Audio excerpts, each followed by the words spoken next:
शशांक चक्रम सकिरीट कुंडलम सपीत वस्त्रम सुरसारवेक्षणम सहार वक्षस्थल कौस्तुभश्रियम नमामि विष्णु शीर्षात् चतुर्भुजम वसुदेव सुतम देवम कंस चाणूरमर्दनम देवकी परमानंदम कृष्णम वंदे जगद्गुरुम मनोजवम मारुततुल्य वेगम जितेन्द्रियम बुद्धिमतां वरिष्ठम वातात्मजं वानरयूथ मुख्यम श्री रामदूतम शरणं प्रपद्ये। बाके बिहारी भगवान की, राजा रणछोड़ राय की, रामचंद्र भगवान की, कृष्ण कन्हैया लाल की, सत्य सनातन धर्म की, निम्बार्क भगवान की, सर्वेश्वर भगवान की, गौ मैया की, गंगा मैया की, अपने अपने माता पिता की, अपने अपने गुरु गोविंद की, भारत माता की। ओम नमः पार्वती पतये हर हर महादेव। श्री राम जय राम जय राम,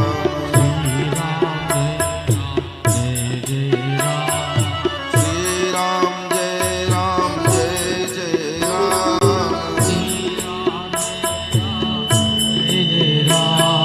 श्री राम जय राम जय जय राम,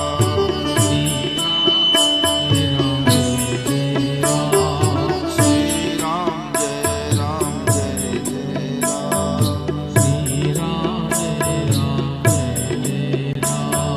रामचंद्र भगवान की, बाके बिहारी भगवान की,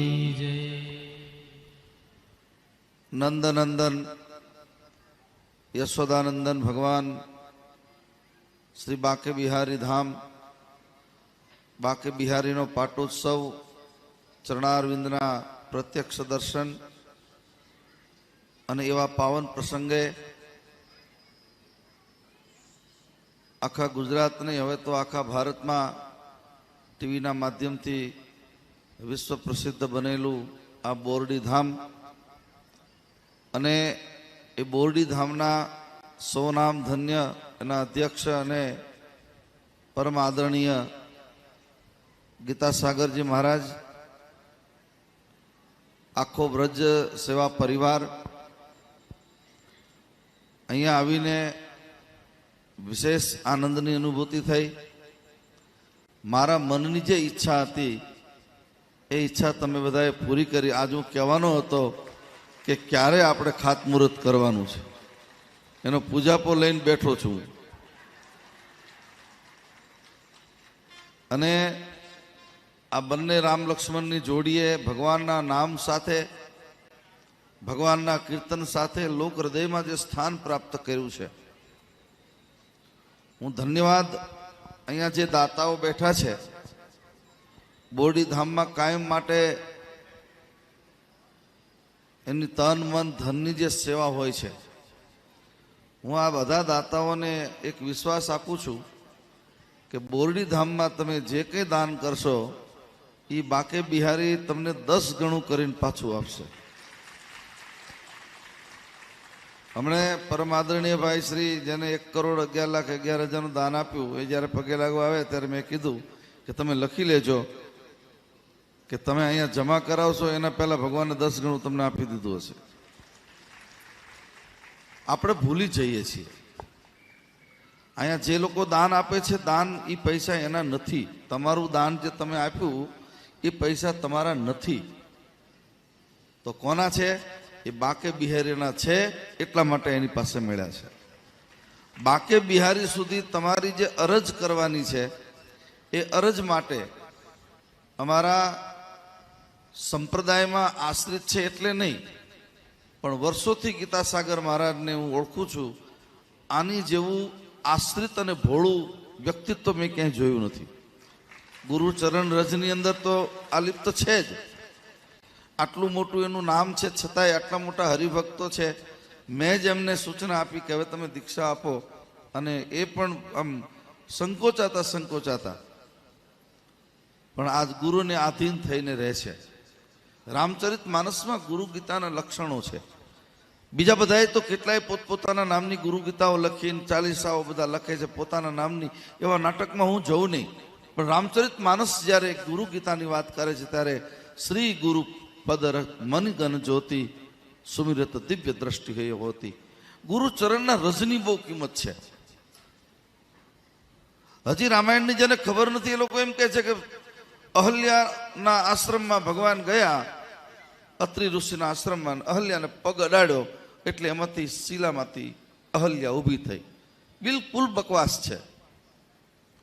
કોઈ પણ બહેન હોય ને, કોઈ અહીંયા જે બહેનો બેઠા છે, આપણે ભારતીય સનાતન સંસ્કૃતિમાં કોઈ બહેન જ્યારે આડા ઊભા હોય એ બહેનના કયા અંગ ઉપર અડવું એ રામચરિત માનસ શીખવાડે છે. આ કોણીથી પંજાનો ભાગ હોય એને તમે સ્પર્શ કરી શકો છો કે બેન એક બાજુ, અને આ તો જગતનો જગદાધારી પગ કોઈ દી અડાડે, કોઈ બેનને પગ અડાડાય એનો અધિકાર નથી. પણ શું કર્યું? ચરણ કમલ રજ ચાહતી કૃપા સિંધુ મતી. વિશ્વામિત્રે કીધું કે મહારાજ આ તમારા ચરણની રજને ચાહે છે. એટલે ભગવાને એમ ઊંચો પગ કર્યો અને પવનનો ઝોકો આવ્યું અને એ રજ ઉડી અને શિલા ઉપર પડી, એમાંથી અહલ્યા ઊભા થયા. રામચરિત માનસનું બહુ સમજવા જેવો ગ્રંથ છે. અને કથા માગી જ છે ત્યારે રામચરિત આખું જ કરીએ ને શું કામ? મને કંઈ સસ્તું તો ફાવતું નથી. અને ગીતાસાગર મહારાજ જ્યારે કહેશે ત્યારે મારી સમયની પેલી હોય છે, 6 મહિના પહેલાં નક્કી કરવું પડે કારણ કે બધા પ્રોગ્રામ. અને બાકે બિહારી ધામમાં તમે બધાએ તાળીઓ પાડી છે ત્યારે હું કથામાં આવું કદાચ તો વધારે તો આપણે ગીતાસાગર મહારાજને સાંભળવાના. હજી હું નક્કી કરતો મારે લીમડીયાને લઈ જવા હતા, એને મારી પહેલી ફૂંક મારી દીધી. અમારા લીમડીના ભક્તો એની રાહ જોવે છે, ગીતાસાગર મહારાજને લાવો. હું એક વિનંતી કરું કે હું જ્યારે કથામાં આવું ત્યારે 500ના બદલે 1000-2000 માણસને તમારે લાવવાની જિમ્મેદારી છે. અને એ 9 દિવસની કથા દરમિયાન પાયાથી લઈને શિખર સુધીનું તમામ સેવા આવી જવી જોઈએ 9 દિવસમાં. એવી તૈયારી સાથે મને બોલાવજો. અને આવી જશે, પાક્કો ભરોસો છે. ભરોસો દ્રઢ ઇન ચરણન કેરો. ગીતાસાગર મહારાજ પોતાના માટે નથી માગતા. આ માણસે બહુ સહન કર્યું છે. સાધુ સંતોથી લઈને એને જે સહન કર્યું છે એનો હું સાક્ષી છું. અને જે સહન કરે છે એના પક્ષમાં હંમેશા ભગવાન હોય છે. પાંડવોને લાક્ષાગૃહમાં નાખ્યા, એને પાતાળમાં જવા દીધા, પણ એ કોઈ દી ડગ્યા નહીં. એટલે 5 પાંડવોનો વિજય થયો અને 100 કૌરવો હારી ગયા. હું આપ સૌને પણ વિનંતી કરું, અહીંયા જે દાન આપો છો દીનતાના ભાવથી આપજો. મેં બહુ પ્રેક્ટિકલ હું જીવનમાં ઉતારી તો જ હું બોલું નહીં. અમારું હમણાં મોટા મંદિરનો જીર્ણોદ્ધાર થયો, ત્યાં બધાએ કરોડોમાં સેવા લખાઈ. પણ મેં બધાને કીધું કે તમને ચત્રભૂત દાદા કે તમને તમારા માતાજીના સોગંદ છે, સાચું બોલો કે તમે મંદિરમાં 5 લાખ 25 લાખ કરોડ રૂપિયા આપ્યા, ભગવાને તમને કેટલા દિવસમાં પાછા આપ્યા? બધાના એક જ જવાબ, બાપુ અમે 6 મહિના ધાર્યા હતા પણ ભગવાને 4 મહિનામાં પૂરું કરી દીધું અમારું, અને એના કરતાં ડબલ. બીજું, આજ અક્ષય તૃતીયાનો દિવસ છે. આજે જે કોઈ દાન કરે છે 100 રૂપિયાનું, આ શાસ્ત્ર વિધાન બોલું છું, હું શાસ્ત્ર બહાર બોલું નહીં, કારણ કે પીઠ ઉપર બેઠો છું. લોકો પડકાર ફેંકે લોકો. અક્ષય તૃતીયાએ જે દાન કરો છો એનું સહસ્ત્ર ગણું ફળ મળે છે. 100 રૂપિયા આપો એટલે 1000નું ફળ મળે, લાખ આપો એટલે કરોડનું ફળ મળે. બીજું, સોના અને ચાંદીની ખરીદીનો પણ આજે દિવસ છે. સુવર્ણ ખરીદવાનું. એ શું કામ? સુવર્ણ એ ભગવાનનું અંગ છે, એનું આભૂષણ છે. એની વિસ્તૃત ચર્ચાનો અત્યારે સમય નથી, ક્યારેક સમય મળશે ત્યારે લેશું. પણ બાકે બિહારી ધામમાં ગીતાસાગર મહારાજ જ્યારે વાત કરે અને એ વાતને તમે બધા જે રીતે ઉપાડો છો એનો મને વિશેષ આનંદ છે. એ એની નિખાલસતા છે, એ એની પવિત્રતા છે. એમના માતા પિતાએ આપેલા સંસ્કાર, અને અત્યારે તો બંને યુગલ સ્વરૂપમાં, એટલે એનો પણ હું ખૂબ રાજીપો વ્યક્ત કરું છું કે જે અમારી દીકરી છે એ પણ એટલી શાંત દાંત અને ગંભીર થઈને આ બધો સાથ આપીને આ સંસ્થાને આગળ લઈ જાય છે. એક વસ્તુ ધ્યાન રાખજો, આપણે તો કાલ શું થવાનું ખબર નથી. પાંચભૌતિક શરીર તો નાશવંત છે, પણ તમે બધા યાદ રાખજો કે એક દિવસ દર્શન કરવાની 5 કિલોમીટર લાંબી લાઈન આ બાકે બિહારીમાં હશે. એક જ વસ્તુ એમાં છે, આશ્રમો યવનો દ્વારા રૂંધાયા છે. આજે આશ્રમો અને મંદિરને પ્રોફેશનલ ટચ આપી અને લોકોએ ધંધાનું એક ઉત્સર્જન કરવાનું દુકાન બનાવી છે. એવા સમયે બાકે બિહારી ધામમાં રોટલો ને ઓટલો કાયમ માટે આવી રીતે લોકોને ગમે તે લોકોને મળવો જોઈએ અને કાયમ આપજો જ. જલારામ બાપા વીરબાઈ માને ભગવાન પ્રસન્ન થયા. જોડીને ધોકો મૂકીને જગતના જગદીશ્વરને ભગવાન ચતુર્ભુજ રહીને જોડી ધોકો મૂકીને ભાગવું પડ્યું વીરપુરના પાદરમાંથી. એક જ કારણ, રોટલો હતો એનો. અને વીરબાઈ માને જ્યારે ભગવાન પ્રસન્ન થયા, કીધું માગો. ત્યારે માએ શું માગ્યું ખબર છે તમને બધાને? વીરબાઈ માએ એવું કીધું કે આ પંજાથી લઈને આ ખભા સુધીનો બધું મારું આખું શરીર ભલે પેરાલિસિસ થઈ જાય, આખું શરીર ભલે માં વીરબાઈ કહે છે બંધ થઈ જાય, પણ મારો હાથ બે ચાલુ રાખજો. કેમ? હાથ સારા હશે તો રોટલા ઘડી ઘડીને હું બધાને ખવડાવીશ. અને એ ઓટલાની વાત ગીતાસાગર મહારાજે પકડી છે. અમારા વિજયદાસજી અત્યારે હરિદ્વાર છે, પણ રણછોડ એના મુખ્ય પૂજારી અને અમારો ઓમના બધા સાથે આવીને એને પણ બહુ સરસ વિકાસ કરીને જન જન સુધી પહોંચવાનો પ્રયાસ કર્યો છે. આપણે બધાએ સાથે મળીને ગીતાસાગર મહારાજને એટલું બધું બળ પૂરું પાડવાનું છે. આ મહેનત ફક્ત 5 વર્ષની છે, યાદ રાખો. 5 વર્ષ પછી અહીંયા નો એન્ટ્રીના બોર્ડ હશે કે ભાઈ નો મની પ્લીઝ. એટલું બધું ભગવાન આપવાના છે, પણ એમાં કોઈ હિંમત હાર્યા તો ગયા. 5 વર્ષ થોડીક કસોટી થશે દાતાઓની. હું સમજુ છું સ્થિતિ અત્યારે દેશની વિષમ સ્થિતિ છે, એમાંથી આખો દેશ પસાર થઈ રહ્યો છે. મુશ્કેલીનો સમય હોય ત્યારે થોડાક સંકુચિત થઈને આપણે ચાલવું જોઈએ, સમજુ છું. પરંતુ ભારતની એ વિશેષતા છે કે ધર્મનું નામ જ્યારે આવે ત્યારે લોકો, અમે જ્યારે ભગવાનના સોનાના દાગીના બનાવવાના હતા ને એક આમ અવાજ કર્યો તો લોકો પોતાનું પહેરેલું ઘરેણું અંદર નાખવા માંડ્યા. કોઈ વીંટી નાખે, કોઈ ચેન નાખવા માંડ્યું. આ ઘા કરતા હતા લોકો. અમારું આમાં ભગવાનમાં વપરાય. આટલી શ્રદ્ધા આ દેશ પાસે બીજે ક્યાંય નથી. વિશેષ સમય મારે નથી લેવો, મારે આવવામાં મોડું થયું.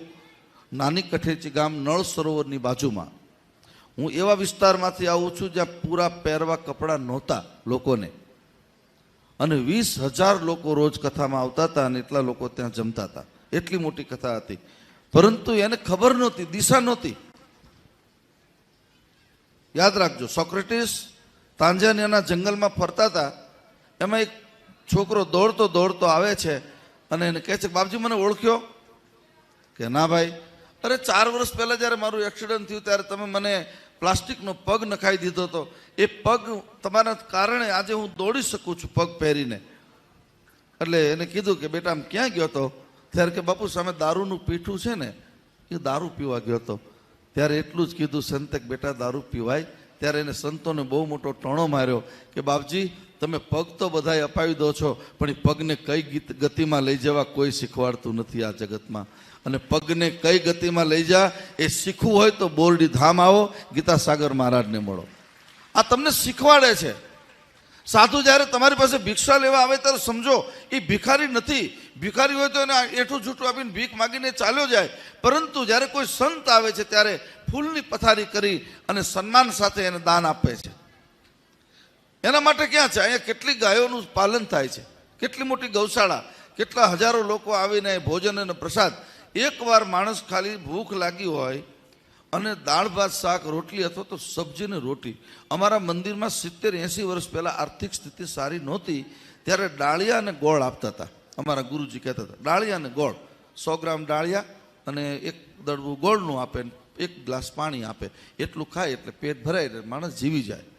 અત્યારે તો ફૂલ ફે ભોજન, રોજ 500 માણસ રોજ જમે છે, પરંતુ એ વખતે સ્થિતિ હતી. પણ એ ડાળિયાને ગોળે જીવાડવાનું જે કામ કર્યું હતું એના કારણે આજ મોટા મંદિરને ક્યાંય માગવું નથી પડતું, એમને એમ પ્રવાહ ચાલે છે.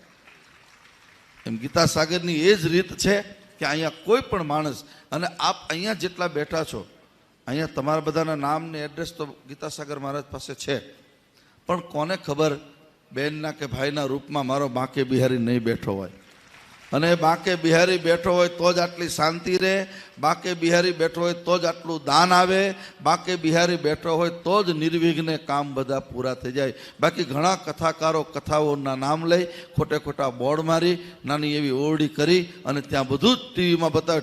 કેમેરામાં તો બધું જ હોય પણ હોતું નથી, ગ્રાઉન્ડ ઉપર કંઈ નથી હોતું. આવું મેં કેટલી વાર આખા દેશમાં ફરું એટલે જોઉં છું. એ નાટકોથી દૂર રહી અને વાસ્તવિક કામ કરવાની જે તાકાત ગીતાસાગર મહારાજની છે એમાં હું ખૂબ રાજી થઉં છું. આપણા જગતગુરુ શ્રીજી મહારાજ એ પણ ખૂબ રાજી થાય છે. એ જ્યારે મળે ત્યારે એમ કહે છે કે મેં એવા એક સાધુને દીક્ષા આપી છે કે જે રોટલો બધાને મફતમાં આપે છે. ગીતાસાગર મહારાજને એ રીતે અમારા જગતગુરુ પણ ઓળખે છે. અને બીજું એક વચન આપવું આપને કે જ્યારે અહીંયા ખાતમુહૂર્ત થશે બાકે બિહારીને પ્રાર્થના કરું અને રાજા રણછોડરાયને પ્રાર્થના કરું. એ ખાતમુહૂર્તમાં જગતગુરુ શ્રીજી મહારાજ તો આવશે જ, પણ આપણે જગતગુરુ શંકરાચાર્ય અને મોરારી બાપુને પણ લાવશું.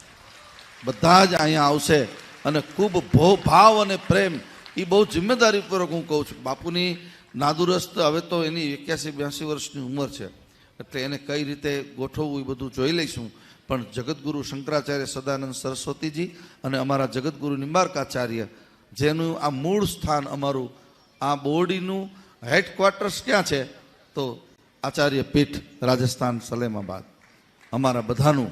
અને એ આપણો બાપ જ્યારે અહીંયા આવે ત્યારે સમજવાનું શ્રીજી મહારાજ આવે ને એટલે બાકે બિહારી આવ્યા એટલું જ ફળ મળવાનું છે. યાદ રાખો. તમે કોઈ દી દર્શન નહીં કર્યા હોય, તમે કલ્પના નહીં કરી હોય એવા સાધુ એવા સંતો આવવાના છે. અમે આમ નક્સલી એરિયા હોય કે આદિવાસી ડાંગ જિલ્લામાં જ્યારે જઈએ ત્યારે હવે તો બધું સારું. પહેલાં બહેનોને પહેરવા કપડાં પણ નહોતા, કેળના પાનથી પોતાના શરીરનું રક્ષણ કરતા હતા. એવી સ્થિતિમાં આ બધા સાધુ સંતોએ ત્યાં ફરી અને લોકોને જીવન જીવવાની કળા શીખવાડી છે. હું જે કથા કરીને આજે પૂર્ણ કરીને આવ્યો એ પહેલા દિવસમાં કથામાં કેમ બેસવું ખબર નથી. ગોળ ગોળ ફરતા બેસે અને બીડીયું ચાલુ કરે અંદર. અને પછી મારી શિસ્ત તો કંઈ આપણી તો શિસ્ત બધી હાઈ લેવલની હોય પણ બધા અમારા સેવકો ના બાપુ આ શું? મેં કે નહીં કાંઈ કરતા નહીં, એને પીવા જ દો, એક દી કથા તો સાંભળવા દો. અને 2 કલાક કથા સાંભળ્યા પછી કીધું કે બાપુ અમારી ભૂલ થઈ ગઈ.